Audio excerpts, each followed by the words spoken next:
Há diferentes tipos de ouvintes, diferentes tipos de solos, que haverão de receber a palavra de Deus ou não. Nesse vídeo, falaremos sobre como devemos nos portar como semeadores, em relação a 3 tipos de pessoas. O militante, o qual eu também vou usar como sinônimo de tonto, o sincero e o arrependido. Conversando esses dias com um amigo pastor, graças Pai Jader, Deus abençoe seu ministério, meu irmão. Ele disse algo interessante e eu fiquei meditando sobre essa nossa conversa e os insights edificantes dessa conversa eu estou trazendo para esse vídeo. Estávamos falando sobre uma situação pela qual passei recentemente, quando um militante anticristão chegou puxando o assunto, aparentemente interessado a conversar sobre questões relacionadas a Deus, Bíblia, fé, mas essa pessoa se mostrou mal intencionada, começando a querer debater de forma desrespeitosa e aparentemente querendo brigar literalmente. Mas se eu estivesse no tempo passado de neófito, novo na fé, pode ser que eu teria batido de frente e caído no laço do diabo. E digo diabo, pois em determinadas situações nós vemos até mesmo como algo espiritual. Porém, eu cheguei à conclusão e disse para a pessoa que o nosso pressuposto inicial já divergia drasticamente. Então, tudo que viria a seguir seria perca de tempo. E o pressuposto inicial é justamente a confiança, ou a falta de confiança, no caso dele, né, na palavra de Deus, a Bíblia Sagrada.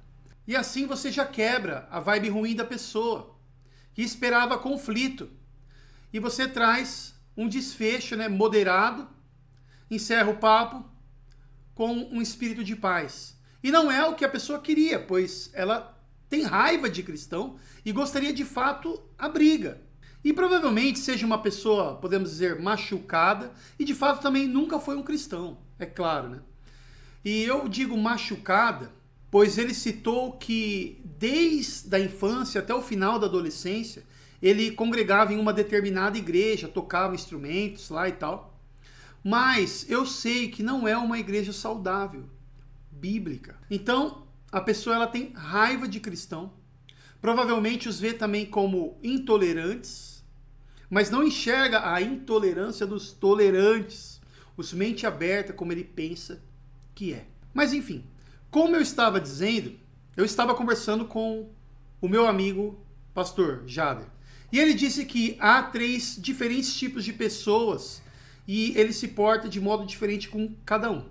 O primeiro tipo de pessoa é justamente o militante, como no caso deste que eu citei. O segundo é o sincero, que busca respostas e até mesmo debater, mas sem certa militância, sem militância. Com o militante, ele nem perde tempo. Quando o cara começa a vociferar, ele diz, beleza, falou, tchau. É o que eu costumo fazer também. Mas nesse caso, o cara só se mostrou militante depois, né? Porque senão eu já também não teria estendido tanto assim. E eu vou aplicar o sinônimo de tolo para o militante. E olha o que a Bíblia fala sobre debater com o tolo. Provérbios 26. Não respondas o insensato de acordo com a sua insensatez, para que não seja semelhante a ele. Esse versículo ensina que entrar em discussões inúteis com um tolo pode nos colocar no mesmo nível dele, né? Tem uma frase, se eu não me engano, é de um filósofo, não lembro o nome, que diz, não discutas com o tolo. Ele arrasta-te até o nível dele e depois te vence em experiência.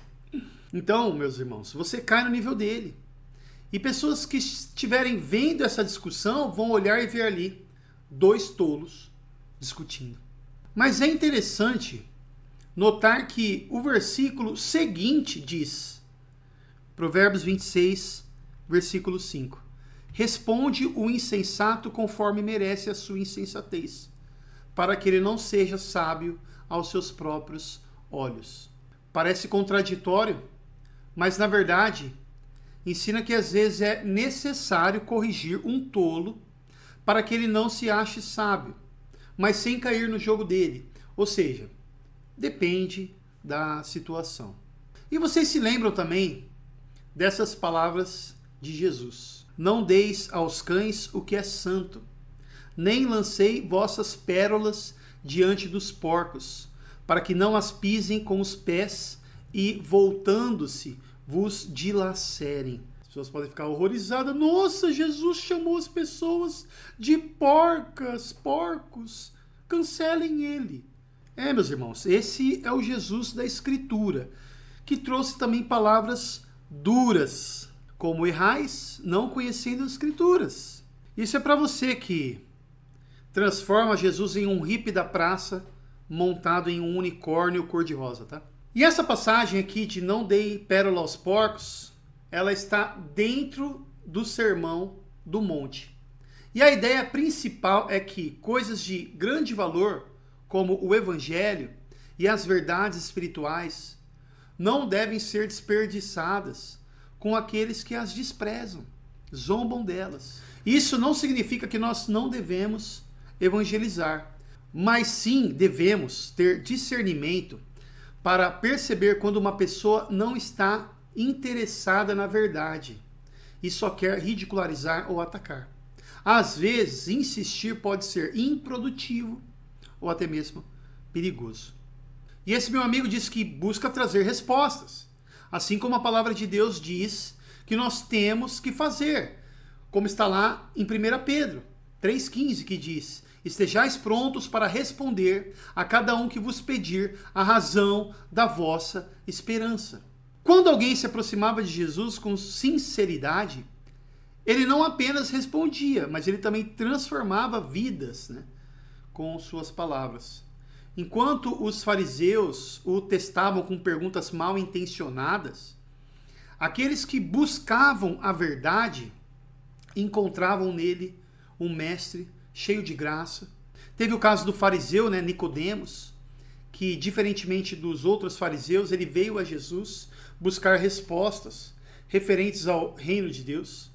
Teve também o jovem rico, que Jesus confrontou os ídolos desse jovem rico, que eram a justiça própria e também as suas posses, Mas vai dizer que Jesus olhou para ele com amor.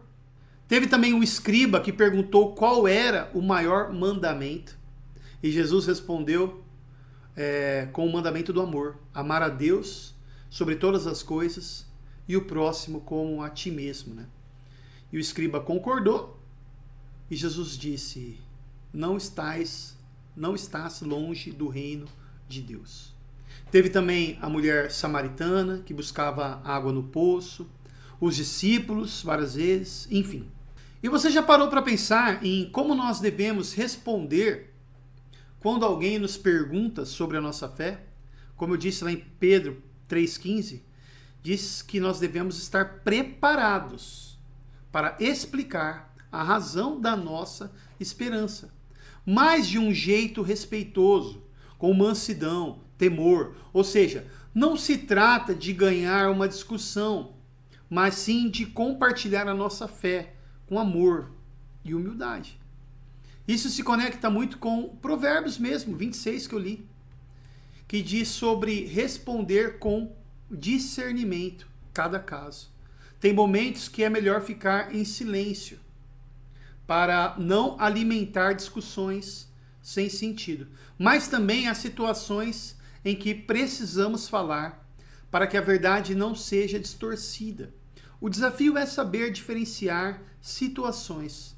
E é aí que entra a importância de buscarmos a orientação do Espírito Santo. Porque mais do que simplesmente defender a fé, as nossas palavras precisam refletir o caráter de Cristo. Então, antes de responder, vale sempre aquela pergunta: isso está sendo dito com amor e sabedoria? E o terceiro tipo de pessoa é o arrependido. E esse meu amigo, pastor, disse: aí é uma delícia, pois é nessa hora que o evangelho é pregado. Uma mensagem de graça para o pecador, para o perdido. Graça sobre graça. uma mensagem de redenção. Redenção significa libertação de algo que o aprisiona. E no caso do verdadeiramente arrependido, porque tem pessoas que podem não ser arrependidas de fato, mas sim ter apenas um remorso, como o caso de Pedro e Judas.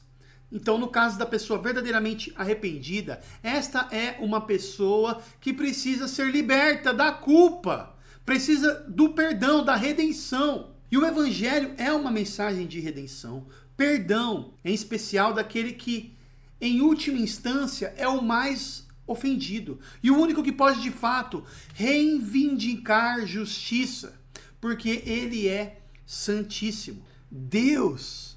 E é claro, sempre que possível, o Evangelho também pavimenta o caminho de reconciliação entre os homens. Enquanto o tolo endurece o coração e o questionador sincero busca respostas, o arrependido se encontra quebrantado.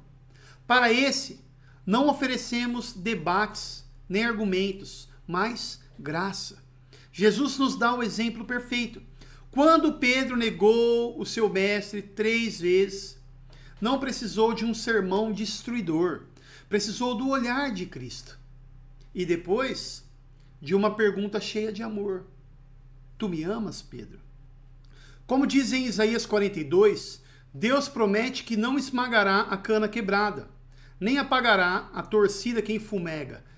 Quem é a cana quebrada? Quem é a torcida? Que nas traduções mais antigas tem essa palavra torcida. Nas mais recentes está o pavio fumegante, que está quase se apagando, está só ali a faísquinha. Mas Deus não permite que se apaga. Então está dizendo o que esse texto? Profecia do profeta Isaías 700 anos antes da vinda do Messias, falando a respeito de como seria o Messias, Jesus. Ele não trata esmagando as pessoas e apagando a luz das pessoas, mas restaurando, renovando, fortalecendo, né? Com graça. Então nós devemos trazer o Evangelho com ternura, apontando para o perdão de Cristo. A Bíblia está cheia de mensagem de graça, perdão, redenção para o arrependido, como o Salmo 51, perdão para o ladrão na cruz, Pedro sendo restaurado, perdão para todos que confessam, as centenas, se não milhares de passagens que revelam o Deus gracioso para com o pecador. Promessas de um Deus que não pode mentir. Então, para o tolo, silêncio ou correção. Para o questionador, paciência e explicação. Mas, para o arrependido, a doce certeza de que há redenção na cruz. Então, meus irmãos, já encerrando esse vídeo, se você ficou até aqui, obrigado novamente. E novamente também eu digo, curta, se inscreva, comente. Assim o YouTube vai ver que o conteúdo ele é relevante e assim possa recomendar para outras pessoas, né? A mensagem estará chegando a elas, né? Então tudo isso que eu estou falando é as regras do jogo, né? Por isso que eu vou ficar lembrando a cada vídeo para que você curta os vídeos. Não odeie o jogador, né? Odeie o jogo, ok? Tamo junto. Deus te abençoe.